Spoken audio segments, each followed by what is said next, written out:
Welcome back and welcome to those of you who haven't been here before. I'm Joren, and today's video is going to be about how to form good study habits in nursing school. So I wanted to get this video out right after the last one because I think it's really important to establish your study habits early on in the semester to set you up for success throughout the rest of the semester. So let's get started. So the first piece of advice that I have for you is one that is so crucial when it comes to forming good study habits in nursing school, and that is to make a commitment and be consistent in that commitment. You cannot expect to be consistent and stick to the schedule that you have laid out for yourself if you haven't made that commitment. And I don't mean putting 4 hours at the end of every day and on the weekends just to study. That means saying, hey, I am going to study until I have rewritten these notes or re-listened to this lecture or whatever your study style is. You're not going to be able to stay on that and be able to continue on with your studying journey, because if you aren't consistent and you haven't made a commitment, it's not going to work. And that leads me to our second tip, which is to designate a study area and make sure it's clean. Make sure it's a place that you're comfortable studying. It really doesn't matter where it is, as long as it's a place that is free of distractions and you feel comfortable and confident when you're studying. So I'm going to give you a little tour of my study area. So when I first started nursing school, it was simply a desk in my room that was, clean and clear, and it had all of the things that I needed to study. But now that I moved into a new apartment, it's basically my kitchen table. It is my kitchen table. So that shows that you can really study anywhere just as long as you're comfortable. I mean, I have a desk here, but it's not conducive to what I want my study environment to be, and that's really, really important. So I want to show you that, so here you go. So this is my study area. As you can see, it's my kitchen table, which is really, really nice. I like this area because it allows me to spread out how I need to. So I have my planner here, so if I need to write anything down or look at what I'm doing, I can do that. It's got a little setup for my pens.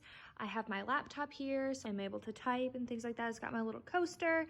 It's got our Summer Susan and her little water bottle in case the cats are being wild. And it's got our balcony there so I can look out the window if I'm getting really bored. And there's also the TV right in front of me. So if I am losing focus, I'm able to look up for a few seconds and recalibrate. Okay, so the last two tips were basically things to keep you on your studying journey and make sure that you are, staying focused on what you're studying. The next few tips are basically on how you study. So my third tip for you all is figure out your learning style. So there are a lot of different learning styles out there. There's visual. So visual is what I mostly am. So visual is where you basically just want to visualize things. You want to look at things. So things that are going to help you are things like bar charts, line graphs, diagrams, drawing pictures, watching videos. Even essays are very good for visual learners because you're able to look at them and visualize step-by-step actions. Another learning style that we have is auditory. So that's all listening. So these are people that like to listen to lectures and re-listen to lectures. If you are an auditory learner, you like to speak out loud and talk to people because it's easier for you to remember conversations than it is to remember things that you've looked at. The next one is one that's really handy in a lot of STEM majors, which is kinesthetic learning or hands-on learning. So people who are kinesthetic learners are people who like to get hands-on, like art projects or having activities to do or solving problems. The reading and writing learning style is another one that's not talked about as much, but these people are extremely comfortable with the written word, so when they read things, that's a lot easier for them. They get to see those step-by-step actions, write things out and redo them. These are people that really like looking at college textbooks and taking notes from the textbooks or annotating. So basically, to sum it up, the styles of learning are that visual learners are people who remember what they see best. Auditory learners are people that remember what they hear best. Kinesthetic learners are people that remember what they do best or what they are hands-on doing. And reading and writing learners are people that remember what they write and read best. So the next tip that I have goes off of those learning styles, and that's you can incorporate other learning styles. So for me, I'm a combination of a bunch of them. I'm primarily visual, so when somebody is explaining something to me, I have to see it. I have to see a video or I have to have them write it down in order for me to be able to understand it. And sometimes that can get frustrating for other people, but that's who I am and that's how I learn, and I'm not going to apologize for that. So when you figure out your learning style, stick to that learning style, but incorporate other ones. So if you're a visual learner, maybe try incorporating some auditory things. So I want to go over kind of how I studied and how I incorporated my learning styles into how I studied so I could form those good study habits that followed me through nursing school. Basically, I'm going to go through my iPad and kind of show you how I transferred my notes from like visual kind of things and auditory and kind of combining all of those learning styles. So I have this app called Notability. So what you'll kind of see on the screen here is my very first lecture from my management of care, critical care class. So as you can see that as I go, I get a lot more messy, which isn't conducive to, studying. But it really allowed me to be able to be present and focus on the lecture. As you can see up in the top right-hand corner, there's a little microphone, and it says there that there's 6 hours, 34 minutes, and 24 seconds of lecture. That is how long I sat in this lecture and took all of these notes. So as I go, they get really messy and really not super intelligible almost. So at the end of the class, I would not sit down and re-listen to 6 hours of class. I just sat in class. I'm not going to do that. Nobody expects you to do that.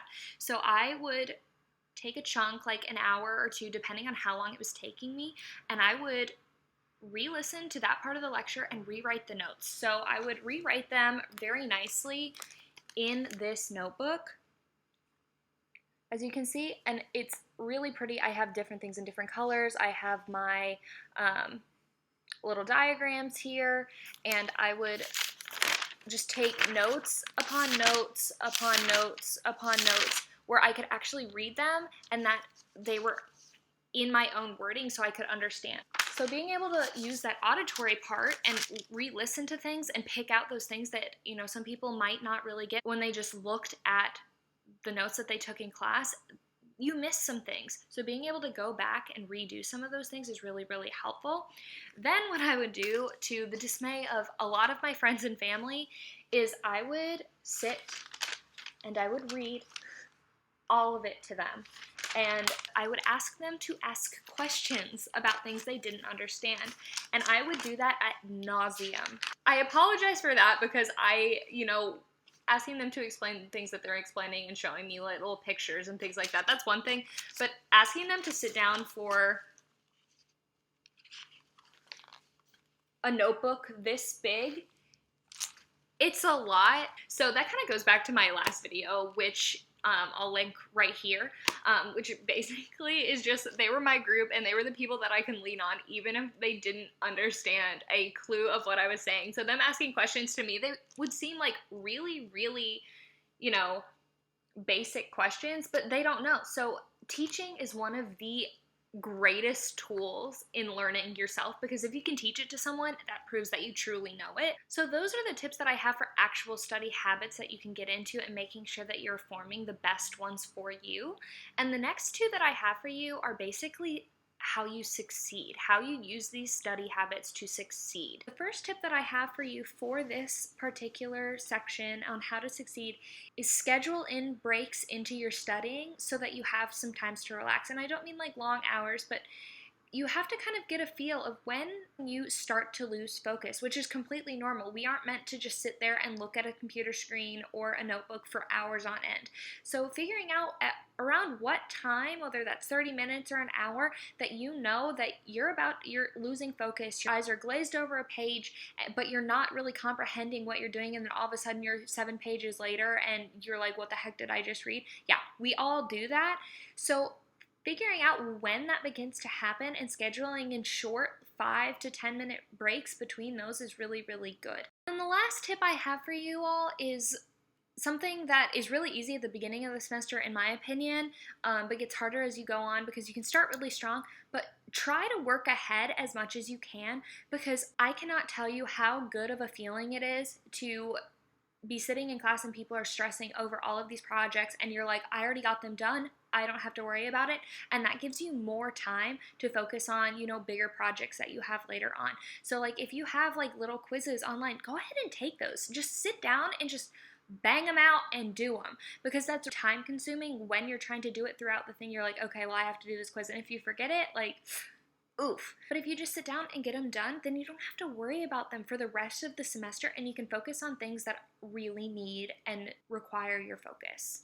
Okay guys, well, I really hope that some of these tips will help you. I know they really helped me when I was going through, and I really hope that some of you can really, use these and see good effects from them, because forming good study habits in nursing are things that won't just help you in school, they'll help you throughout your whole life with other tasks that you have. So please don't forget to like this video and subscribe and leave a comment if there's anything that you all do when studying that could really help. Like if you're a visual learner and you have some tips on how you can really work on being a visual learner, leave those below. Or if you're an auditory learning, leave those tips below, because maybe they can really help some other people out who are really stuck.